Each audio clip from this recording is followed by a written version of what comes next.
고린도후서 12장 1절에서 10절 말씀. 무익하나마 내가 부득불 자랑하노니 주의 환상과 계시를 말하리라. 내가 그리스도 안에 있는 한 사람을 아노니 그는 14년 전에 셋째 하늘에 이끌려 간 자라. 그가 몸 안에 있었는지 몸 밖에 있었는지 나는 모르거니와 하나님은 아시느니라. 내가 이런 사람을 아노니 그가 몸 안에 있었는지 몸 밖에 있었는지 나는 모르거니와 하나님은 아시느니라. 그가 낙원으로 이끌려가서 말로 표현할 수 없는 말을 들었으니 사람이 가히 이르지 못할 말이로다. 내가 이런 사람을 위하여 자랑하겠으나 나를 위하여는 약한 것들 외에 자랑하지 아니하리라. 내가 만일 자랑하고자 하여도 어리석은 자가 되지 아니할 것은 내가 참 말을 함이라. 그러나 누가 나를 보는 바와 내게 듣는 바에 지나치게 생각할까 두려워하여 그만두노라. 여러 계시를 받은 것이 지극히 크므로 너무 자만하지 않게 하시려고 내 육체의 가시 곧 사탄의 사자를 주셨으니 이는 나를 쳐서 너무 자만하지 않게 하려 하심이라. 이것이 내게서 떠나가게 하기 위하여 내가 3번 주께 간구하였더니 나에게 이르시기를 내 은혜가 내게 족하도다. 이는 내 능력이 약한 데서 온전하여 짐이라 하신지라. 그러므로 도리어 크게 기뻐함으로 나의 여러 약한 것들에 대하여 자랑하리니 이는 그리스도의 능력이 내게 머물게 하려 함이라. 그러므로 내가 그리스도를 위하여 약한 것들과 능욕과 궁핍과 박해와 공고를 기뻐하노니 이는 내가 약한 그때의 강함이라. 아멘.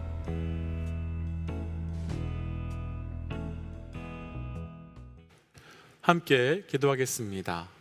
하나님, 오늘 우리를 이 자리에 불러주신 주의 은혜에 감사합니다. 하나님, 주께서 우리에게 허락하여 주신 이 은혜의 자리가 은혜의 자리로 고백되게 하시고 감사와 영광의 자리로 나타날 수 있도록 함께하여 주옵소서. 이 모든 말씀 예수님 이름으로 기도하였습니다. 아멘. 할렐루야. 오늘은 한 가지 광고 나누고 좀 말씀을 좀 묵상하려고 합니다. 오늘은 우리 7월 블레싱 기도회가 저녁 7시 반에 곧 이 장소에서 있을 예정입니다. 이 시대가 예배도 줄어들지만 예배만큼 기도의 자리로 줄어들고 있는 시대가 되었습니다. 기도는 하나님의 뜻을 분별할 뿐만 아니라 하나님의 일하심이 나타나는 통로가 되는 아주 귀한 은혜의 자리입니다. 결단하십시오. 몸을 불편하게 만드십시오. 시간을 줄이시더라도 기도의 자리에 나오셔서 함께 무릎 꿇고 간절히 구함으로써 주의 뜻을, 주의 길을 알아갈 수 있는 영적 은혜가 우리 모두에 있기를 주의 이름으로 도전합니다. 오늘 저녁 7시 반 이 자리에서 함께 기도하도록 하겠습니다. 오늘 우리가 함께 나눌 말씀의 제목은 어제의 말씀과 동일한 우리가 자랑할 것은 이라고 하는 말씀의 제목입니다. 어제 말씀에서 바울은 육체를 따라 자랑하는 거짓 선지자들과는 달리 하나님의 말씀을 따라 자신의 삶에 있었던 영적 고난을 자랑했었습니다.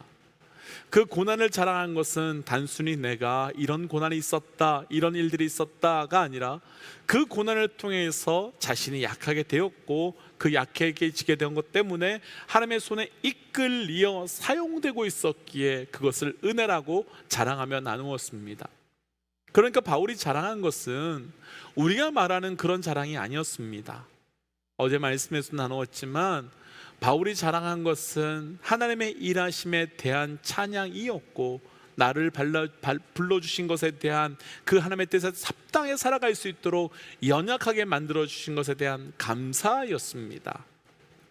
오늘 말씀에서도 바울은 계속해서 내가 부득불 자랑할 수밖에 없다라고 말하면서 그 삶에 육체를 따라하는 것이 아닌 영혼을 따라하는 자랑을 합니다. 오늘 말씀을 통해서 우리 삶에서도 바울과 같은 영적 자랑함이 다시 한번 우리 가운데 고백되시기를 주의 이름으로 축복합니다. 우리가 자랑할 것은 먼저 우리 오늘 본문 중에요 1절과 2절 말씀 함께 좀 읽어보겠습니다. 1절과 2절입니다. 무익하나마 내가 부득불 자랑하노니 주의 환상과 계시를 말하리라. 내가 그리스도 안에 있는 한 사람을 아노니 그는 14년 전에 셋째 하늘에 이끌려 간 자라. 그가 몸 안에 있었는지 몸 밖에 있었는지 나는 모르거니와 하나님은 아시니라. 아멘. 오늘 말씀에서 바울은 내가 무익하지만 부득불 자랑할 것이 있다라고 하면서 자신이 14년 전에 경험한 삼층천에 대한 이야기를 합니다.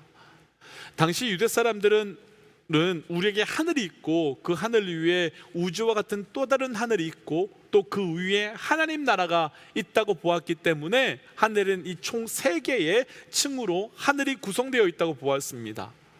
그래서 일반적으로 삼층천, 그러니까 곧 3번째 하늘은 하나님의 나라이자 천국이라고 생각했습니다.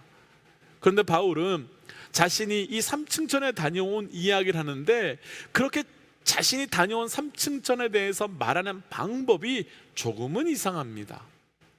5절 말씀을 보시면 내가 이런 사람을 위하여 자랑하겠다며 마치 자신의 이야기를 자신의 이야기가 아닌 것처럼 합니다. 이해가 안 됩니다. 이거 정말 자랑할 일입니다. 하나님의 나라, 곧 천국, 그곳을 다녀왔고 경험했다면 그곳에서 다녀온 이야기, 그곳에서 경험한 사건, 그곳에서 보고 들은 것을 이야기한다면 너희는 다녀오지 못한 천국을, 그러니까 그런 삼층천을 내가 다녀온 사람이라고 말하면 그렇게도 의심받고 부인되던 바울의 사도성이 단 한 번에 증명될 테인데 바울은 삼층천에 다녀온 이야기를 마치 다른 사람의 이야기처럼 합니다. 그런데 이렇게 마치 다른 사람의 이야기처럼 말하는 바울의 방법이 이해가 안 되는 또 다른 이유가 있습니다. 만약 지금처럼 자기가 다녀온 곳처럼 이야기하지 않고 다른 사람이 다녀온 것처럼 이야기한다면 왜 굳이 삼층천의 이야기를 뭐하러 안 하는 생각 때문입니다. 아니면 자기의 이야기처럼 하지 않아도 고린도 교회 성도들이 눈치로 알아서 바울의 이야기구나 라는 것을 알아주기를 원해서, 그러니까 내 입으로는 정확하게 나에 대해서 말하는 것이 조금 그러니까 이렇게 말해도 너희가 알아서 이 이야기는 내 이야기인 걸 알아야 돼, 이런 식으로 말하는 걸까, 그런 생각이 들었기 때문입니다. 그런데 만약 그랬다면 바울은 자신의 이 경험을 고린도에서만 말하는 것은 아니었을 겁니다.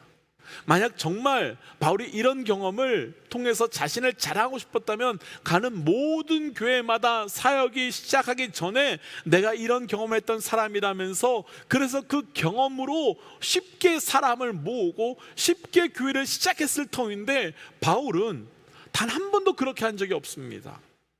단 한 번도 교회 시작 자리나 단 한 번도 선교의 자리에서 이 이야기를 한 적이 없습니다. 이유가 있습니다. 오늘 본문 6절을 보시면 바울이 그렇게 하지 않은 이유에 대해서 나를 보는 바와 내게 듣는 바에 지나치게 생각할까 두려웠기 때문이라고 말합니다. 무슨 말일까요? 나를 보는 바, 내게 듣는 바, 이 두 구절에는 공통점이 하나 있는데 바로 나라고 하는 바울입니다. 그러니까 이런 겁니다. 우리도 사실요, 천국에 다녀왔다며 그곳에서의 사건, 그곳의 일들에 대해서 나누는 분들을 만나곤 합니다. 그런데 우리는 그렇게 말씀하시는 분들을 정말 잘 분별해야 될 것이 있는데 그곳에 다녀온 나라는 사람을 집중시키는지 아니면 내가 다녀와서 보고 들은 그곳에 집중시키신지를 잘 분별해야 됩니다. 그러니까 하나님께서 그런 분들께 그런 경험을 시켜주신 이유는 그 경험을 통하여 너를 집중하고 너를 높이기 위함이 아닙니다. 그것은 하나님께서 그것을 경험한 너가, 그것을 들었던 너가 그 나라가 진짜 있음을, 그리고 그 나라가 진짜로 이 시대에 존재하고 있음을 증명하기 위하여 경험케 하신 겁니다. 그런데 이 시대 많은 사람들은 그 하나님 나라가 아니라 내게 집중시킵니다. 그런데 문제가 하나 있습니다. 아무리 내가 하나님의 나라와 그곳에서 본 것을 증명하고 그것에 집중하도록 하려고 한다 할지라도 사람들은 자꾸만 나에게 집중할 수 있다는 겁니다. 사람은 다녀온 나를 엄청나게 멋있게 보고 거룩하게 볼 수도 있다는 겁니다. 그럼 어떻게 해야 될까요? 그럼 어떻게 하는 것이 좋을까요? 더 이상 나에게 집중하지 말라고 말하는데도 계속 나에게 집중하고, 더 이상 나를 따라오지 말라고 말하는데도 계속 나를 따라온다면 어떻게 해야 될까요? 바울은 지금 그 상태에 대해서 말하고 있는 겁니다. 너희는 그 나라가 아닌 나를 보는 곳에 집중했구나. 너희는 그곳에서 내가 듣고 본 곳에서 집중하지 않고 그것을 전하고 있는 나에게만 집중하고 있구나. 그래서 나는 더 이상 나에게 집중하도록 하기 위하여, 나에게 집중하지 않도록 하기 위하여 이것을 멈출 것이다. 나는 더 이상 전하지 않을 것이다. 왜일까요?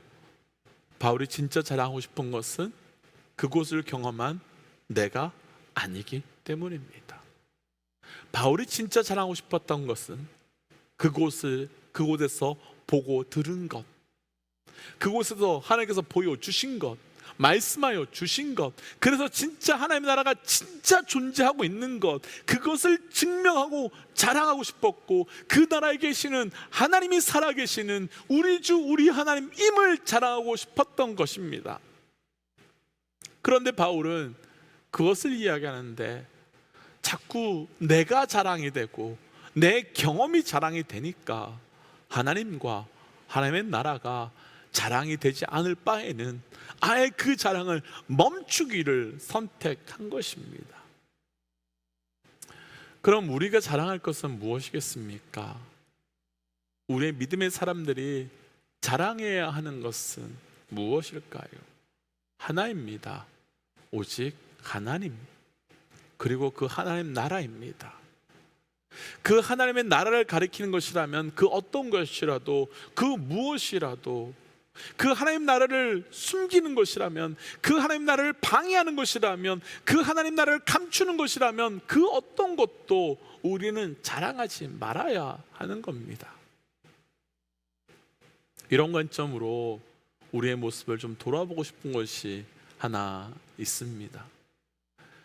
몇 년 전에 있었던 일인데요, 한국에서 방문하셨던 성도님이 한 분 오셨다 가셨습니다.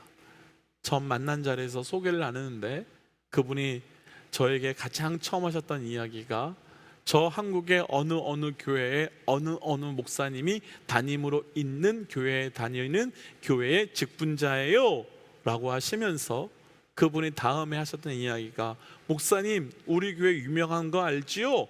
그 우리 교회 담임 목사님 엄청 유명하신 분 알지요? 이렇게 나누어 주셨습니다. 그러면서 저에게 하신 말씀이 그 교회가 얼마나 대단한지, 그 목사님이 얼마나 엄청난 분인지를 이야기하셨습니다. 그래서 저는 늘 교회에 오시면, 우리 새가족으로 오시는 분들은 아시겠지만 늘 새가족들에게 묻는 질문을 동일하게 했습니다. 교회를 다니셨어요? 예수를 믿으셨어요? 우리 새가족분들은 아시겠지만 저는 이 질문들을요 모든 성도들에게 다 합니다. 이제는 어떤 신앙생활을 했는지도 상관없이, 어떤 직분이었는지 상관없이 이 질문을 꼭 합니다. 그랬더니 그분이 저에게 또다시 말합니다. 제가 그 교회 다닌다니까요. 우리 목사님이 그런 사람이라니까요. 안타까웠습니다. 우리가 진짜 이야기해야 될 것은요, 아니 오늘 주제를 얘기해 본다면 우리가 진짜 자랑해야 될 것은 교회가 아닙니다. 우리가 진짜 자랑할 것은 교회의 목회자도 아니고요, 우리의 직분도 아닙니다. 우리가 진짜 자랑해야 될 것은 바로 하나님의 나라, 예수 그리스도의 십자가, 그 은혜, 그뿐입니다. 만약 교회를 자랑하고 목회자를 자랑하고 내 직분을 자랑한다면 오늘 바울의 표현대로 차라리 그냥 멈추는 게 낫습니다. 끊어내는 것이 낫습니다. 사랑하는 믿음의 동지 여러분, 우리가 자랑할 것은 그 나라가 진짜임을 자랑하는 것입니다. 우리가 자랑할 것은 그분이 나를 위해 살아 역사하시는 분, 나의 주, 나의 하나님 되시고 그래서 십자가 지셨다는 것을 자랑하는 겁니다. 우리 삶에 그런 영적 자랑이 있기를 주의로 축복합니다. 오늘 말씀에서 나눌 두 번째 우리가 자랑할 것은 조금 내려가서요 7절과 8절 말씀 함께 좀 읽어보지요. 7절과 8절 말씀입니다. 여러 계시를 받은 것이 지극히 크므로 너무 자만하지 않게 하시려고 내 육체에 가시 곧 사탄의 사자를 주셨으니 이는 나를 쳐서 너무 자만하지 않게 하려 하심이라. 이것이 내게서 떠나가게 하기 위하여 내가 3번 죽게 강구하였더니. 아멘.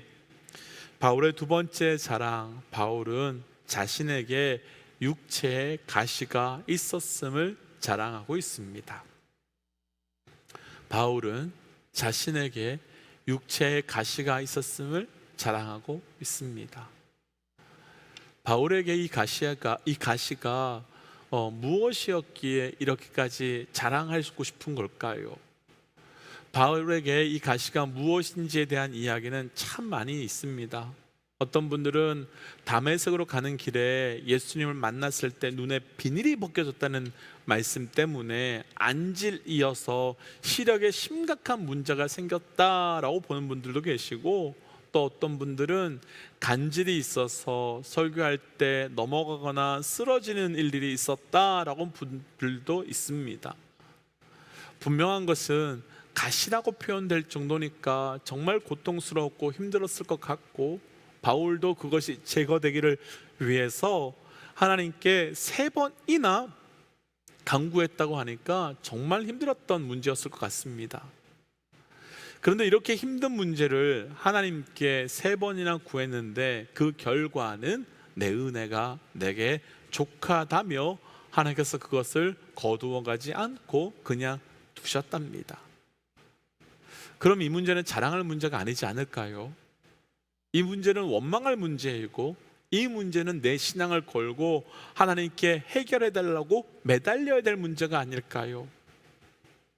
그런데 바울은 오히려 거절당해서 가지고 살아야 되는 이 가시를 은혜라고 합니다. 왜? 어떻게 은혜가 될까요? 이 사건을요 예수님의 십자가의 사건으로 한번 좀 가져가 보고 싶습니다. 예수님께서는 십자가에 못 박혀 돌아가셨습니다. 그리고 또한 예수님께서는 우리에게도 우리의 십자가를 지고 예수님을 따르라고 말씀하셨습니다. 사실 십자가를 지고 간다는 건 보통 일이 아닐 것 같습니다. 무거운 십자가를 지고 가야 하는 것도 힘들고, 또 그 십자가를 지고 갈 때 우리를 바라보고 있는 사람들의 시선 또한 괴로울 겁니다. 분명 그 십자가는 우리에게 짐이고 고통이 있지요. 그리고 오늘 말씀의 제목으로 한다면 가시입니다. 그럼 그 십자가를 확 벗어던진다면 어떻게 될까요? 만약 그 십자가 지는 일을 멈춘다면 어떻게 될까요? 더 잘 살 수 있을까요? 더 편안하게 살 수 있을까요? 아마도 아닐 겁니다. 아마도 이제 무게가 줄어든 만큼 내 마음대로 살려고 할 거고, 가벼워진 만큼 죄의 길로 더 쉽게 갈 것입니다. 왜 십자가를 못으로 박으셨을까요? 우리는 자꾸 십자가에서 내려오려고 하기 때문입니다. 우리는 자꾸 그 십자가를 벗어나려고 하기 때문입니다. 그러니까 그 십자가의 은혜가 우리에게 족한 것인데, 나를 살리기 위한 것인데, 그것을 자꾸 벗어나려고 하니까 못으로 꽉 박아버리신 겁니다. 아니, 목으로 박아주신 것이 은혜인 겁니다. 벗어나지 못하게, 내려오지 못하게. 아주 오래전에 있었던 일인데요, 한국에서 어떤 집회에 갔는데 어떤 목사님께서 말씀을 전해주시기 위하여 올라왔는데 몸이 조금 불편해 보이셨습니다. 아니나 다를까 목사님께서 설교하시는 시간에 자신의 몸이 불편하다고 말씀하셨고, 그 과정에 대해서 나누어 주셨습니다. 그러면서 목사님께서 그 몸이 회복되기 위하여 엄청나게 기도하셨다는 이야기를 나누어 주셨습니다. 한때 그 목사님은 하나님께, 하나님 내 몸 고쳐주시면 제가 목사가 돼서 하나님의 증거하며 살겠습니다 라고 했는데도 하나님께서는 그 목사님을 고쳐주지 않으셨다고 합니다. 분명 그런데 그분은 고쳐주시면 목사가 된다고 했는데 그 설교하실 때 보았더니 고침을 받지 않았음에도 불구하고 목사가 되어 있었습니다. 분명 고쳐주지 않으셨음에도 불구하고 그분은 하나님의 은혜를 이야기하고 있었습니다. 무슨 일이 있었던 걸까? 목사님께서 나누셨던 말씀에 좀 충격이었습니다. 늘 그렇듯이 목사님은 하나님께 나 회복시켜 주세요, 나 고쳐주세요, 나 그러면 내 삶을 다 하나님께 드릴게요, 내가 목사가 되어서 하나님의 살아계심을 증거할게요, 그렇게 기도했는데 기도하는 중에 주의 음성이 들렸다고 합니다. 그런데 그 음성이 나는 너를 강하게 하지 않을 거다, 나는 너를 고치지 않을 거다. 그 음성을 듣자 목사님 마음이 너무 어려웠다고 말합니다. 하나님, 날 고쳐주시면, 나를 강하게 해주시면 내가 하나님의 살아계심을 증거할 터인데 나를 왜 안 고쳐주세요? 나를 왜 강하게 해주지 않으세요? 눈물로 부르셨답니다. 그런데 그 다음에 들리셨던 음성이 이렇답니다. 나는 너를 강하게 하지 않을 거다. 그러나 너를 통해 나의 강함을 드러낼 것이다. 나는 너를 회복시키지 않을 거다.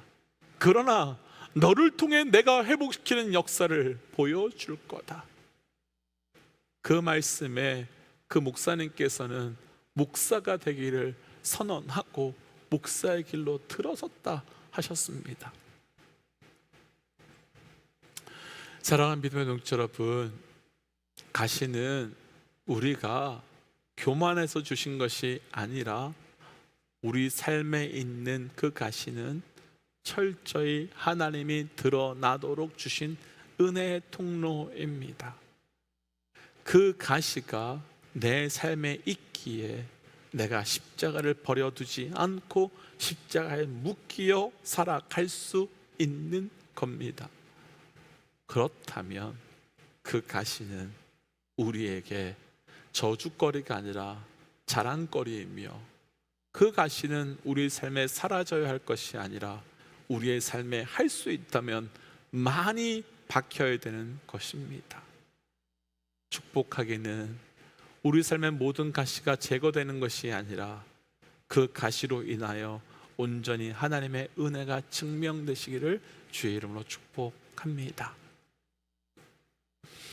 그래서 오늘 말씀을 따라서 우리 모두 이렇게 좀 기도하고 싶습니다. 하나님, 나를 자랑하는 자가 아닌 하나님만을 자랑하는 자로 살게 하여 주옵소서. 그리고 그렇게 살아가도록 내 안에 주신 그 가시가 있다면 가시를 제거하고 뽑아내기 위하여 살아가는 것이 아니라 오히려 그 가시로 인하여 하나님을 자랑하고 하나님을 증거할 수 있는 삶이 되게 하여 주옵소서라고 우리 함께 시간 말씀 기억하며 기도의 자리로 나아가지요. 함께 기도하겠습니다. 하나님, 주의 말씀 기도합니다. 주의 말씀 주께서 그런 것을 자랑하며 그런 것을 할 수 있도록 도와여 주시옵소서. 주님 나를 자랑하며 모두 나가야 되는 자를 자랑합니다. 하나님 말씀하시고 들려주셔서 하나님 주께서 감사를 할 수 있도록 도와여 주옵소서.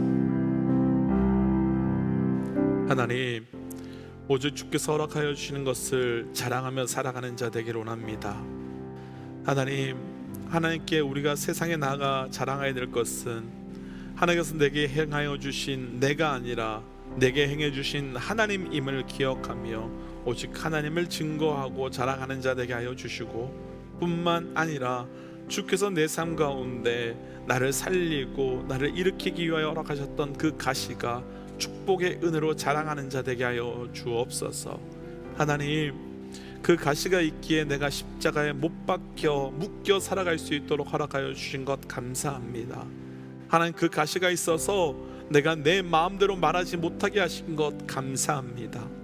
하나님, 그 가시가 있어서 내가 내 마음대로 움직이지 못하도록 나아가지 못하도록 하신 것 감사합니다. 하나님, 오늘도 주께서 우리에게 허락하신 놀라운 은혜의 가시들이 고백되며 간증되게 하여 주옵소서. 이 모든 말씀 예수님 이름으로 기도하였습니다. 아멘.